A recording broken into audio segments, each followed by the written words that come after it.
Sugar, fructose, mitochondria.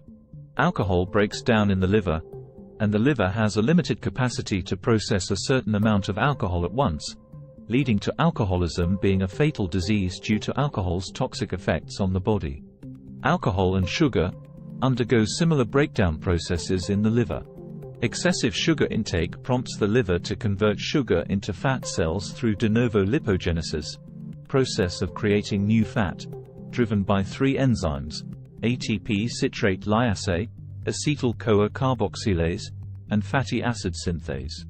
Fructose, not detectable in blood sugar tests, is transformed into acetyl-CoA glycolysis through this process. To put simply, excessive sugar overwhelms the liver, causing it to generate fat as a self-protective mechanism, leading to fatty liver. An intake of 25 grams of sugar daily is deemed excessive. A fatty liver gives rise to insulin resistance and paves the way for various diseases, with the liver struggling to manage its essential functions. Sugar and fructose are consistently interconnected.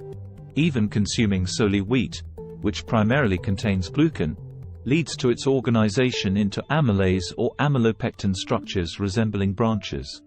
The many branches of amylopectin make it difficult to break down. This causes insulin levels to spike fast. Glucose triggers rapid insulin spikes, whereas fructose induces slower ones. Dietary fiber also moderates insulin surges by inhibiting amylase and pectin activities. However, the primary harm resides in the liver, which isn't apparent through standard blood tests. Interestingly, glucose improves mitochondrial function by activating two enzymes. 1. AMP kinase, adenosine monophosphate kinase, the fuel gauge signaling cells to produce more mitochondria in response to declining ATP levels. When ATP decreases, indicating low energy, AMP binds to the enzyme's active site, boosting biosynthesis. 2. HADH hydroxyacyl-CoA dehydrogenase, aiding in breaking down fatty acids into oxygen-consumable 2-carbon fragments. Mitochondria act as cellular powerhouses, akin to coal-based power stations generating electricity. Like coal's conversion, mitochondria transform sugar and fats into ATP energy for cellular activities. ATP powers muscle contractions, brain functions, liver detoxification, heartbeats, and more. Our reliance on mitochondria's ATP production is pivotal.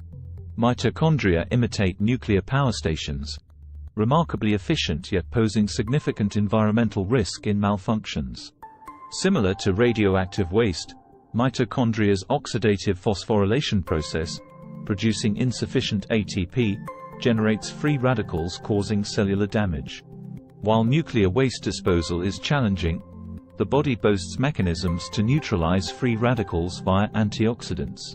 Damaged mitochondria contribute to numerous diseases. Contrary to its reputation as cellular energy, sugar can poison mitochondria. Fructose, absent from blood tests, undergoes conversion by binding to three enzymes crucial for mitochondria function and ATP production. The first enzyme, AMP kinase, engages in fructose metabolism, forming a covalent bond that obstructs enzyme exit, leading to mitochondrial impairment and damage. Acyl-CoA dehydrogenases constitute the second enzyme, essential for introducing fatty acids into cells for energy production alongside glutamate. The third enzyme, CPT1 creatine palmitoyl transferase 1, aids fatty acid transport into cells, requiring oxygen for metabolism. Furthermore, fructose elevates uric acid levels, inhibiting essential enzymes, notably the enzyme responsible for creatine renewal. Uric acid's elevation, driven by fructose, disrupts fatty acid transportation essential for mitochondria functioning. Consuming sugar suppresses ATP production in mitochondria, damaging overall health. Fructose compounds this harm, obliterating mitochondrial function. This impact is akin to placing a time bomb in the body, temporarily relishing its effects while enduring long-term disease repercussions after years. A short introduction of fats in our diet. Diverse types of dietary fats exist. 1. Omega-3 sourced from deep-sea algae via fish consumption. 2. Olive oil, a rich source of mono-unsaturated oleic acid, activating liver receptors for better functionality. 3. Polyunsaturated fats, like in sesame and soy, anti-inflammatory but potentially immune-harming when excessively heated. 4. Saturated fats from animals, contrary to common belief, exhibit differing effects based on source, with cheese fat even being anti-inflammatory. 5. Medium-chain fatty acids, such as in coconut, suitable for moderate heat cooking. 6. Omega-6 oils, inflammatory in nature and distinct from GLA or omega-6 LA to ALA ratios. 7. Trans fats, highly problematic, difficult for the body to break down and toxic, contributing to fatty liver. 3 fat types coexist in the body, each with distinct implications, notably regular fat, visceral fat from stress-induced cortisol, and liver fat as the most detrimental form. The liver can become overloaded with regular fat, leading to cell death, cytokine release, and insulin resistance when surpassed by 22 pounds. Visceral fat from stress will do the same if surpassed by 6 pounds. And the worst of them, the fat in the liver, when half a pound is already too much, a person will never see that on his morning scale. Visceral fat, rooted in cortisol linked to stress, can accumulate despite thin external appearance, posing risks.